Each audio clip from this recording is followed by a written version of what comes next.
नमस्कार. मराठी संस्कृतीचे काही ठळक विशेष आहेत.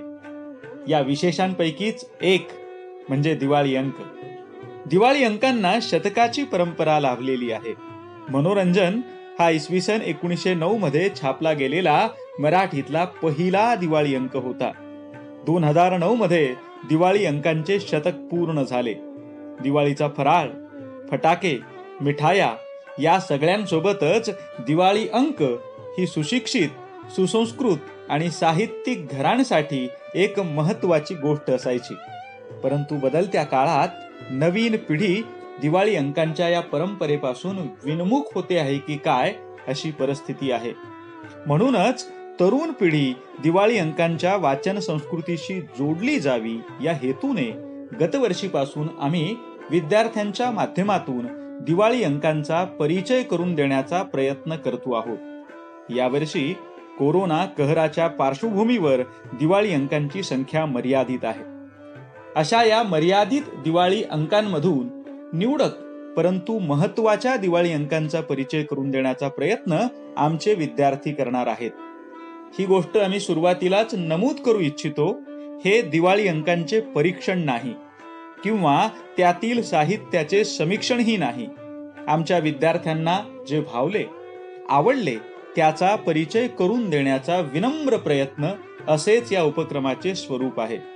कल्पक विद्यार्थी समूहाच्या माध्यमातून युवा मनवंतर या तरुणाईच्या डिजिटल कट्ट्यावर आमच्या विद्यार्थ्यांकडून केल्या जाणाऱ्या या प्रयत्नांचे आपण हार्दिक स्वागत कराल ही अपेक्षा. प्रिय मित्र हो, नमस्कार. दिवाळीच्या फराळासोबतच आजच्या युवा पिढीने दिवाळी अंकांचा सुद्धा आस्वाद घ्यावा या हेतूने युवा मनवंतर आणि कल्पक विद्यार्थी समूह यांच्या संयुक्त विद्यमाने आयोजित परिचय दिवाळी अंकांचा या उपक्रमामध्ये, नाविन्यपूर्ण उपक्रमामध्ये मी आपले सर्वांचे मनपूर्वक स्वागत करतो. विद्यार्थी मित्र हो, मी आज तुम्हाला ज्या दिवाळी अंकाचा परिचय करून देत आहे तो मी वाचलेला माझ्या आयुष्यातला पहिलाच दिवाळी अंक आहे. परिचय दिवाळी अंकाचा या उपक्रमाच्या माध्यमातून मी दिवाळी अंकाशी किंवा या वैचारिक मेजवानीशी जोडलो गेलो आहे हे सांगताना मला अतिशय आनंद होतो आहे. मी जो दिवाळी अंक वाचला आहे तो परिवर्तनाचा वाटसू या पाक्षिकाचा 23वा दिवाळी अंक आहे. या दिवाळी अंकाबाबत बोलायचं झालं तर या दिवाळी अंकामध्ये तुम्हाला वैचारिक, दर्जेदार आणि नाविन्यपूर्ण साहित्य वाचायला मिळेल. हा दिवाळी अंक तुमच्यासाठी एक सुंदर वैचारिक मेजवानी ठरेल. या दिवाळी अंकामध्ये एकूण 3 विभाग आहेत.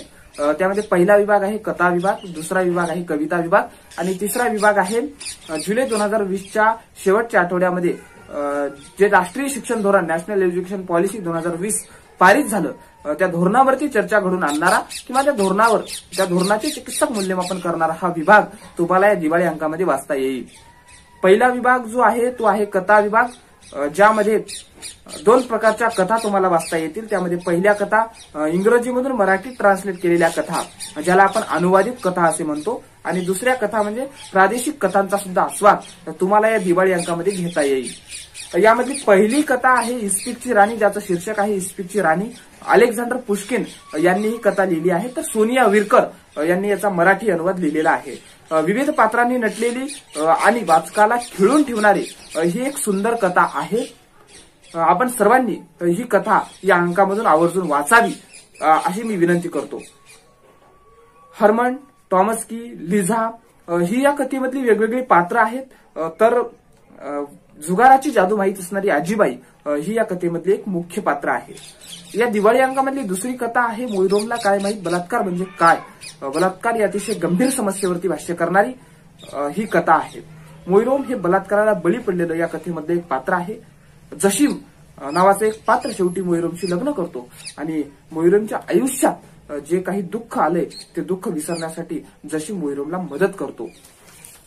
त्यानंतर या अंकामधली तिसरी कथा आहे आई शपथ खरं सांगेन. ही एक सुंदर कथा तुम्हाला या अंकामध्ये वाचता येईल. शिल्पा कांबळे या कथेच्या लेखिका आहेत. रसूल या कथेमधला नायक आहे, तर स्वतः कथेच्या लेखिका या कथेमधल्या नायिका आहेत. ही सुद्धा सुंदर कथा तुम्ही या अंकामधून वाचावी. या अंकातून सारिका उबाळे यांची लाकडाची देवी ही कथा फारच सुंदर आहे. दूर गावाबाहेर राहणारी, गावाचे रक्षण करणारी पोचम्मा देवी जर या देवीला बोनं घातलं नाही तर ती बालकांना, लहान मुलांना कांजण्या गोवर आणते. अशा प्रकारची समजूत ग्रामीण भागात आजही रूढ आहे आणि ग्रामीण भागातील या समजुतींचे आणि दैवी शक्तीचे फारच सुंदर वर्णन सारिका उबाळे यांनी कथेमध्ये केल्याचे दिसून येते. त्याचप्रमाणे लेखिका मात्र या सर्व समजुतीवरती आणि या देवी शक्तीवरती टीका करताना दिसून येतात. लेखिका म्हणतात की माणसांना जिवंत माणसं नकोशी होतात आणि निर्जीव मूर्त्या पूजत राहतात, अशी टीका लेखिका सारिका उबाळे या कथेमधून करतात. या अंकातील माधव जाधव यांची चाक ही कथा सर्वात सुंदर आहे आणि ती मला सर्वात जास्त आवडली. चाक ही माधव जाधव यांची कथा आहे. कोरोना काळामुळे निर्माण झालेल्या परिस्थितीचे फारच सुंदर वर्णन माधव जाधव यांनी चाक या कथेमध्ये केल्याचे दिसून येते. दादाराव हा एक कापड दुकानामध्ये मुनीम असतो, त्याची पत्नी शिवणकाम करीत असते. यांच्या व्यवसायावरून लक्षात आलं असेल हे एक साधारण कुटुंब असतं. पुण्यासारख्या शहरामध्ये कोरोनाचा संसर्ग वाढत असतो आणि त्या ठिकाणी कोरोनाचा संसर्ग वाढत असल्यामुळे लेक आणि जावई अनिश्चित काळासाठी दादारावच्या घरी राहायला येतात. कालांतरानं नांदेडमध्ये सुद्धा लॉकडाऊन होतं. नांदेडमध्ये लॉकडाऊन झाल्यामुळे स्वाभाविकच दादाराव आणि त्याच्या पत्नीच्या हाताला काही काम नसतं आणि अशा वेळी दादारावची पत्नी, लेक आणि जावई एकमेकाच्या तोंडाकडे पाहत बसलेली असतात. ही सर्व परिस्थिती कोरोना काळामुळे निर्माण झालेली परिस्थिती होती आणि ही सर्व परिस्थिती आपण आपल्या आजूबाजूला कदाचित अनुभवलीही असेल. मग शेवटी अशा कठीण काळामध्ये, संकटाच्या काळामध्ये मास्क बनवण्याची आयडिया दादारावच्या डोक्यामध्ये येते आणि ही आयडिया यशस्वी सुद्धा होते. मित्र हो, आणि एकमेकाच्या तोंडाकडे पाहत बसलेले पत्नी, लेक, जावई या मास्क बनवण्याच्या कामामध्ये गुंततात. विद्यार्थी मित्र हो, कठीण परिस्थितीमध्ये, संकटाच्या काळामध्ये अपॉर्च्युनिटी कशा शोधाव्यात हे शिकण्यासाठी हे या कथेमधून आपल्याला शिकण्यासारखे आहे. या अंकामधली पुढची कथा आहे फिटर. राजेंद्र खैरनार हे या कथेचे लेखक आहेत. व्यवसायाने फिटर म्हणजेच मोटर मेकॅनिक असणारा आणि माणुसकी हाच धर्म मानणारा इक्बाल हे कथेमधील मुख्य पात्र आहे. स्वाभाविकच इक्बाल हा मोटर मेकॅनिक असल्यामुळे तो दिवसभर आपल्या कामामध्ये व्यस्त असतो, पण कामामध्ये व्यस्त असला तरी तो मित्रत्व कसे जपतो याचं फारच सुंदर वर्णन तुम्हाला या अंकामधील कथेमध्ये वाचता येईल. खरं तर हिंदू मुस्लिम दंगलीशी काही संबंध नसताना आणि तरीही दंगल पेटल्यानंतर इक्बाल आणि त्याचे कुटुंबीय कोणत्या कठीण परिस्थितीला सामोरे जातात याचं फारच सुंदर वर्णन या कथेमध्ये तुम्हाला वाचता येईल. या अंकातली पुढची कथा आहे साधना गोरे यांची कथा आणि टायपिस्ट. ही एक सुंदर कथा तुम्हाला या अंकामध्ये वाचता येईल. ही प्रेमकथाच आहे. सौरभ नावाचं एक पात्र या कथेमधील नायक आहे. पण मित्रांनो, सौरभ त्याच्या नायिकेसाठी शेवटी कसा व्हिलन बनतो याचं फारच सुंदर वर्णन कथा आणि टायपिस्ट यामध्ये तुम्हाला वाचता येईल. परिवर्तनाचे वाटसरू या दिवाळी अंकामधला दुसरा जो विभाग आहे त्यामध्ये आहे कविता विभाग. यामध्ये महाराष्ट्रातील नामवंत मान्यवर कवींच्या कविता समाविष्ट केलेल्या आहेत. त्या तुम्ही या अंकामधून वाचू शकता आणि त्या वाचाव्यात. यामध्ये तुम्हाला प्रशांत असणारे, अशोक कोतवाल, तुकाराम खिल्लारे, भगवान निळे, पद्मरेखा धनकर, प्रमोद कुमार अनुराव, गीतेश शिंदे, कपूर वासनिक, सचिन गरुड, भावना देशभ्रतार, गिरीश सपाटे, प्रदेश सिद्धभट्टी, नरेंद्र खैरनार, संजय चौधरी, जितेंद्र कुवर या मान्यवर कवींच्या कवितांचा आस्वाद तुम्हाला या भागामध्ये घेता येईल. तिसऱ्या भागाबद्दल बोलायचं झालं तर हा विभाग मला वाटते विद्यार्थ्यांच्या दृष्टिकोनातून, युवकांच्या दृष्टिकोनातून फारच महत्वाचा असा विभाग आहे. जुलै 2020च्या आठवड्यामध्ये केंद्रीय शिक्षण धोरण नॅशनल एज्युकेशन पॉलिसी पारित झालं, पण युवकांनी, विद्यार्थ्यांनी या धोरणावरती जी चर्चा करायला पाहिजे होती किंवा युवकाकडून, विद्यार्थ्याकडून जी चर्चा अपेक्षित होती ती झालेली नाही. पण मला वाटते हा दिवाळी अंक त्या चर्चेच्या दिशेनं घेऊन जाणारा आहे. म्हणून कमीत कमी सर्व विद्यार्थ्यांनी तरी हा दिवाळी अंक आणि विशेष म्हणजे या दिवाळी अंकातील हा विभाग आवर्जून वाचलाच पाहिजे असं मला वाटते. राष्ट्रीय शिक्षण धोरणामुळे शिक्षण क्षेत्राची पद्धती, विचार, व्याप्ती आणि प्रकार कशी मुळासकट बदलणार आहे याच्या चर्चा घडू लागल्या आहेत. एकंदरीत काय तर या धोरणाचे गोडवे गाणारे, म्हणजे हे धोरण देशाच्या दृष्टिकोनातून किंवा देशाला कसं पुढे नेणार आहे किंवा देशासाठी कशी फायदेशीर आहे असे गोडवे गाणारे आवाज एकीकडे ऐकू येऊ लागले आहेत. तर हे राष्ट्रीय शिक्षण धोरण देशासाठी काही फायदेशीर नाही तर किंवा देशाला मागे घेऊन जाणार आहे असे धोरणाची चिकित्सा करू पाहणारे आवाज आपल्या कानी येऊ लागले आहेत.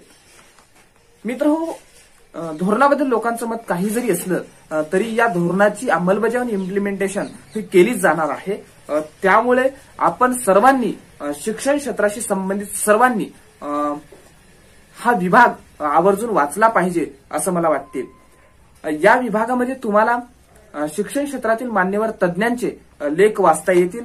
दिल्ली विद्यापीठाच्या शिक्षण विभागाच्या माजी अधिष्ठाता अनिता रामपाल यांची घेतलेली मुलाखत सुद्धा तुम्हाला एक सुंदर मुलाखत तुम्हाला या अंकामध्ये वाचता येईल.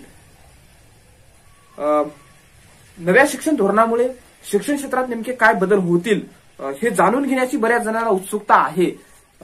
हे जाणून घेण्यासाठी मी हा दिवाळी अंक हे नवं शिक्षण धोरण जाणून घेण्यासाठी उत्सुक असणाऱ्या सर्वांसाठी मी हा दिवाळी अंक सुचवेल. नव्या शिक्षण धोरणामुळे शिक्षण क्षेत्रात नेमके काय बदल होतील हे जाणून घेण्यासाठी हा दिवाळी अंक तुम्हाला उपयुक्त ठरेल आणि आपण तो वाचावा. या दिवाळी अंकामध्ये दिल्ली विद्यापीठाच्या शिक्षण विभागाच्या माजी अधिष्ठाता, एनसीईआरटीच्या प्राथमिक पाठ्यपुस्तक विकास समितीच्या माजी अध्यक्षा अनिता रामपाल यांची सुनेहा खैतान यांनी घेतलेली मुलाखत तुम्हाला या अंकामध्ये वाचता येईल. अनिता रामपाल म्हणतात की बालकांना शिक्षणाचा मूलभूत अधिकार असेल हे ध्येय आपण आजतागायत पूर्ण करू शकलो नाही. हे आपल्या शिक्षण व्यवस्थेतलं सर्वात मोठं अपयश आहे. आणि पुढे अनिता रामपाल म्हणतात की या समस्या सोडविण्यासाठी नव्या शिक्षण धोरणाकडून अपेक्षा होत्या, पण नव्या शिक्षण धोरणामध्ये सुद्धा या समस्या सोडविण्यासाठीच्या कोणत्याही तरतुदी नाहीत अशी खंत त्या व्यक्त करतात. पुढे बालकांसाठीचे पायाभूत शिक्षण कसे असायला हवे या प्रश्नाचे उत्तर देताना अनिता रामपाल म्हणतात की मुलं जेव्हा पूर्व प्राथमिक टप्प्यावर असतात किंवा ज्याला आपण एलकेजी युकेजीच्या टप्प्यावर असतात अशा वेळी मुलांना अक्षरज्ञान आणि आकडेमोडीच्या दावणीला जुंपले जाऊ नये तर त्यांना खेळातून आणि करमणुकीतून शिक्षण दिले जावे असे मत अनिता रामपाल मुलाखतीमध्ये व्यक्त करताना दिसून येते. त्यानंतर नव्या शैक्षणिक धोरणाने सार्वजनिक शिक्षण यंत्रणा बळकट व्हायला हवी आणि शिक्षणाच्या बाजारीकरणाला आळा घातला जावा अशा प्रकारचं मतही अनिता रामपाल मुलाखतीमध्ये व्यक्त करतात. श्रेया खैतान यांनी घेतलेली ही मुलाखत आहे. श्रेया खैतान यांनी फार सुंदर प्रश्न अनिता रामपाल यांना विचारले आहेत आणि विशेष म्हणजे अनिता रामपाल यांनी या सर्व प्रश्नांची सविस्तर उत्तरे सुद्धा या मुलाखतीमध्ये दिली आहेत. ही मुलाखत तुम्हाला या अंकामध्ये वाचता येईल. आपण सर्वांनी नवं शिक्षण धोरण समजून घेण्यासाठी आपण वाचावीत. यानंतर ही झाली मुलाखत. यानंतर तुम्हाला या अंकामध्ये काही महत्वपूर्ण लेख शिक्षण क्षेत्रातील मान्यवर अभ्यासकाचे, मान्यवर तज्ज्ञांचे लेख तुम्हाला या अंकामध्ये वाचता येईल. त्यामध्ये भाषा हाच संदेश या शीर्षकाखाली माधुरी दीक्षित यांचा लेख तुम्हाला या अंकामध्ये वाचता येईल. खरं तर लेखाच्या शीर्षकावरून असं वाटू शकतं की धोरणातील भाषेचे धोरण किंवा भाषा शिक्षण वर भाष्य करणारा हा लेख आहे असं वाटू शकतं, पण भाषेचा कसा वापर करत हे धोरण लिहिलं गेलं आहे यावरती भाष्य करणारा किंवा याचे वर्णन करणारा हा लेख आहे. जसं की आता पहा, सेक्युलरिझम, फंडामेंटल राईट हे शब्द धोरणामध्ये ठिकठिकाणी असणं अपेक्षित होतं, पण ते दिसून येत नाहीत असं लेखिका माधुरी दीक्षित म्हणतात. त्यानंतर दुसरं म्हणजे एससी एसटी या प्रवर्गाचा उल्लेख करण्याऐवजी सोशिओ इकॉनॉमिकली डिसएडव्हान्टेज ग्रुप्स असा उल्लेख हा शॉर्ट फॉर्म तुम्हाला ठिकठिकाणी वापरलेला दिसून येईल. त्याच्यानंतर काही डाव काही पेच्या शीर्षकाखाली अर्चना मेहेंदळे यांचाही लेख तुम्हाला या अंकामध्ये वाचता येईल. 2009 ला जो बालकांचा मोफत व शिक्षणाच्या सक्तीचा अधिकार पारित झाला, ह्या 2020 मध्ये पारित झालेलं हे नवं शिक्षण धोरण कितपत या 2009च्या अधिनियमाला धरून चालतं किंवा या अधिनियमाला सोडून बाजूच्या दिशेला जातं यावरती भाष्य करणारा किंवा याचे वर्णन करणारा हा लेख आहे. हा सुद्धा एक सुंदर लेख तुम्हाला या अंकामध्ये वाचता येईल. परिघी जनसमूहाच्या शिक्षणाची पाने कोरीच या शीर्षकाखाली श्रीकांत काळोखे यांचा लेख सुद्धा तुम्हाला या अंकामध्ये वाचता येईल. शिक्षणाच्या सार्वत्रिकीकरणाच्या अगदी विरुद्ध शिक्षणाच्या बाजारीकरणाला महत्व देणारं हे धोरण आहे अशी टीका श्रीकांत काळोखे सर या लेखामधून करतात. शाळाबाह्य मुलांचे अधांतरी भवितव्य या शीर्षकाखाली मालविका झा यांचा एक महत्वपूर्ण लेख सुद्धा तुम्हाला या अंकामध्ये वाचता येईल. खर तर नवशिक्षण धोरण राष्ट्राची पायाभरणी करण्याचं काम करत असतं. एवढा हा महत्वाचा दस्तऐवज आहे आणि एवढ्या महत्वाच्या दस्तऐवजामध्ये शाळाबाह्य मुलांचा विचार होऊ नये किंवा शाळाबाह्य मुलांना शाळेमध्ये आणण्यासाठी कोणत्याही तरतुदी नसू नये हे देशासाठी चिंताजनक आहे असे मालविका झा यांना वाटते. आणि या लेखाच्या माध्यमातून शाळाबाह्य विद्यार्थ्यांच्या प्रश्नांचा आणि त्याचा शिक्षणाचा विचार करण्याचा प्रयत्न या लेखामधून मालविका झा यांनी केलेला आहे. एकंदरीत काय तर शाळाबाह्य विद्यार्थ्यांच्या शिक्षणावरती आणि प्रश्नावरती भाष्य करणार हा लेख आहे. शाळा संकुलाच्या आड विलिनीकरणाचा डाव हा एक महत्वपूर्ण लेख तुम्हाला वाचता येईल. भाऊसाहेब चासकर ह्या लेखाचे लेखक आहेत. विद्यार्थी मित्र हो, हा लेख शाळा संकुल योजना, नव्या शिक्षण धोरणातील शाळा संकुल योजना तुम्हाला नीटपणे समजून घ्यायची असेल या एकाच योजनेवरती भाष्य करणारा हा लेख आहे. 1968 जेव्हा शिक्षण धोरण जाहीर झालं होतं तेव्हा शाळा समूह योजना नावाची एक योजना त्या धोरणामध्ये होती आणि नव्या शिक्षण धोरणामध्ये 2020च्या शाळा संकुल योजना आहे. ही शाळा संकुल योजना आणि 1968च्या धोरणातील शाळा समूह योजना कशा वेगळ्या आहेत हे सांगणारा हा लेख आहे. लेखक स्पष्ट करू इच्छितात की या दोन्ही योजना, शाळा समूह योजना आणि शाळा संकुल योजना या वेगळ्या आहेत हे स्पष्ट करणारा हा लेख आहे. बाल शिक्षण आणि आरंभिक साक्षरता हा निलेश निमकर यांचा लेख तुम्हाला या अंकामध्ये वाचता येईल. बाल शिक्षण या अतिशय महत्वाच्या परंतु दुर्लक्षित विषयावर भाष्य करणारा लेख आहे. नव्या शिक्षण धोरणामध्ये बाल शिक्षणासाठी काय असायला पाहिजे होते आणि काय आहे किंवा कोणत्या तरतुदी बाल शिक्षणासाठी केल्या आहेत याचे वर्णन करणारा हा लेख आहे. हा सुद्धा सुंदर लेख तुम्हाला या लेखामध्ये वाचता येईल.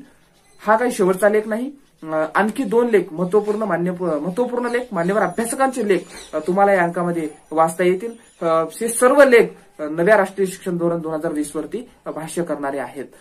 नक्कीच मी पूर्वी म्हटल्याप्रमाणे हा दिवाळी अंक निवडक, दर्जेदार आणि वैचारिक साहित्य आपल्याला उपलब्ध करून देईल आणि हा दिवाळी अंक तुमच्यासाठी एक चांगली सुंदर वैचारिक मेजवानी ठरेल.